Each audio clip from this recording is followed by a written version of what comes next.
আসসালামাইকুম। এই দেখেন আমার গুণধর ছেলে, এই গুণধর ছেলেকে আল্লাহ 12 মাস সকালবেলা নামাজ পড়ার পরে রান্না বান্নার কাজে, রুটি বানানোর কাজে করি। রুটিটা কোনো রকম ওরে কান্না করে নিচে রাখে, বানাইতে পারলে কোলে নিয়ে নিয়ে রান্না করি। এই যে আমার এখনো রান্না বাকি, ডিম ভাজা বাকি, রুটি হয়ে গেছে, রুটি বানানো শেষ।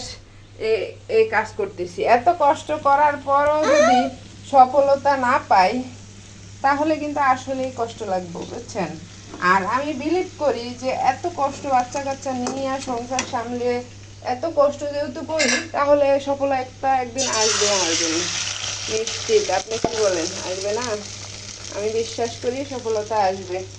আর সেই ক্ষেত্রে যদি মনে করেন আপনি এত কষ্ট করার পরও যদি আপনাকে নিয়ে কেউ সমালোচনা করে, তাহলে কেমন লাগে বলেন? সবাই আমার জন্য দোয়া করবেন। আমি অনেক কষ্ট করি, বাচ্চা নিয়ে ভিডিও বানানো, রান্না করা, বাচ্চাদের সামলানো আসলেই কষ্ট হচ্ছে। তারপরও চাই যে এখান থেকে আমি সফলতা গেইন করবো, ইনশাআল্লাহ।